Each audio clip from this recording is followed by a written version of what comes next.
ప్రభుత్వం నారా చంద్రబాబు నాయుడు గారి నాయకత్వంలో ముఖ్యమంత్రిగా మన ఉప ముఖ్యమంత్రి పవన్ కళ్యాణ్ గారు పంచాయతీరాజ్ శాఖ మంత్రిగా భీమవరం నియోజకవర్గంలో 48 గ్రామాల్లో కూడా మరి ప్రతి రోడ్డు ప్రతి వీధి డ్రైనేజ్ అన్నీ కూడా ప్రజలకి సౌకర్యార్థంగా ఉండాలని చెప్పేసి ఒక కార్యక్రమం తీసుకున్నారు. ఆయన కేంద్ర ప్రభుత్వ సహకారంతో కూడా తీసుకుని నరేంద్ర మోడీ గారు అలాగే కేంద్ర మంత్రి బీజేపీ వరం గారు మన నియోజకవర్గ శాసనసభ్యులు పిఎస్సి చైర్మన్ అంజబాబు గారి నాయకత్వంలో ప్రతి కార్యక్రమాన్ని ప్రజలకు అందుబాటులో ఉండాలనే కార్యక్రమం తీసుకుని ఈ వారం రోజుల నుంచి ప్రారంభోత్సవం చేస్తున్నందుకు మరీ ముఖ్యంగా శాసనసభ్యులు పిఎస్సి చైర్మన్ అంజబాబు గారికి ధన్యవాదాలు తెలియజేస్తున్నాం. భీమవరం నియోజకవర్గ ప్రజలు గ్రామస్తులు అందరి తరఫున మీరు ఇప్పుడు చూశారు.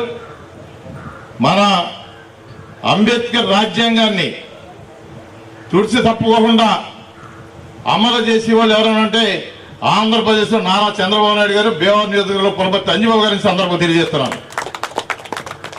మీకు అందరికీ తెలుసు, ఇప్పుడే సర్పంచ్ గారు చెప్పారు, ఎక్కడ కూడా ప్రజలకు సంబంధించిన పనుల విషయంలో ఎక్కడ వ్యక్తిగతంగా వెళ్ళకోకుండా తెలుగుదేశం పార్టీ కానీ జనసేన కానీ బీజేపీ కానీ ప్రజలే దేవుళ్ళని పనిచేసే ఏకైక పార్టీలు ఏమన్నాయంటే ఈ కూటమి పార్టీలు అని చెప్పి సందర్భం తెలియజేస్తున్నాను.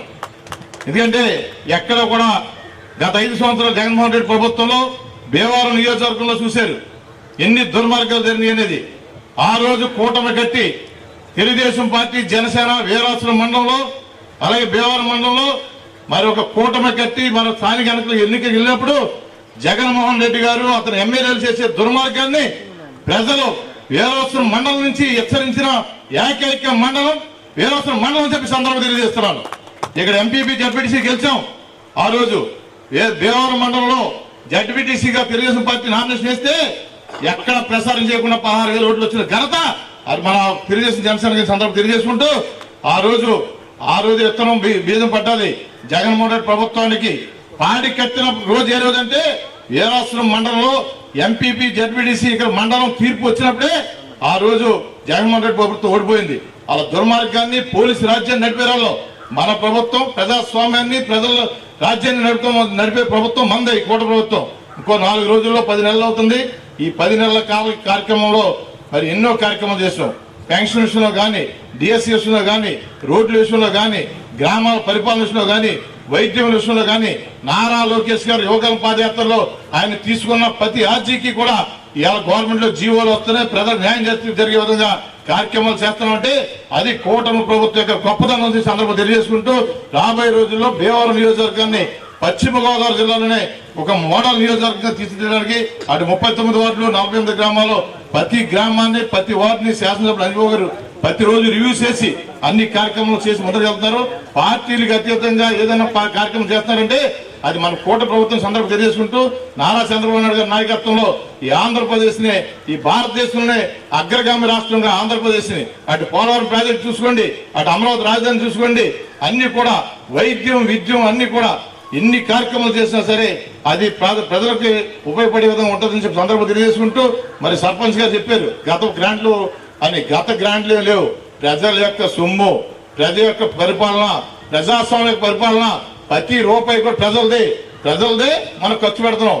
ప్రజలకు న్యాయం జరగాలి అంతే తప్ప జగన్మోహన్ రెడ్డి గారు ఏదో ఇచ్చాడు లేదా అంతకుముందు గవర్నమెంట్ ఇచ్చింది కాదు.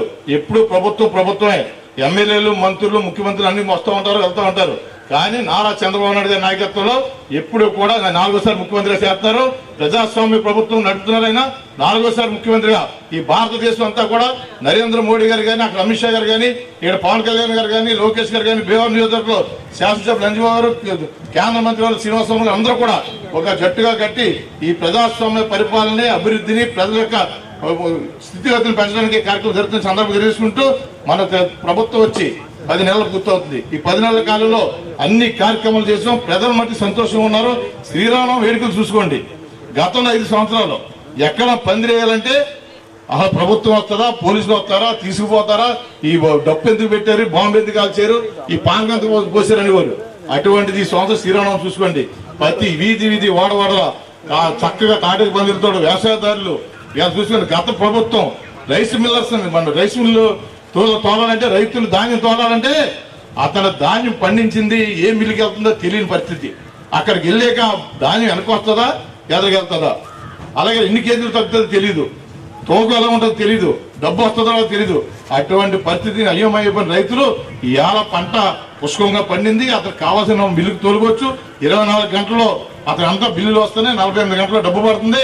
ఇవాళ ప్రజాస్వామ్య ప్రభుత్వంలో రైతులు ఎంత చక్కగా ఉన్నారనేది మరి ఈరోజు చూసుకోవచ్చు. అలాగే ఆక్వా విషయంలో వస్తే జోన్ సిస్టమ్ కానీ, కరెంటు విషయంలో కానీ, కరెంట్ ట్రాన్స్ఫర్ విషయంలో కానీ అన్ని కార్యక్రమాలు జరుగుతున్నాయి. అలాగే ఆ ప్రపంచవ్యాప్తంగా జరిగే మరి ఆర్థిక మాంద్యంలో మరి అమెరికా చేసిన చిన్న ఇబ్బందుల వల్ల మరి ముఖ్యమంత్రి గారు కూడా సమీక్ష జరిపారు. రాబోయే రోజుల్లో ప్రతి రైతుకు న్యాయం జరిగే విధంగా కూటమి ప్రభుత్వం సందర్భం తెలియజేసుకుంటూ ఈ రోజు వీరాశ్రమం మండలంలో ఇంత మంచి కార్యక్రమం చేసి మమ్మల్ని ఆహ్వానించి మీ అందరూ ధన్యవాదాలు తెలియజేసుకుంటూ శుభాకాంక్షలు తెలియజేస్తున్నాం.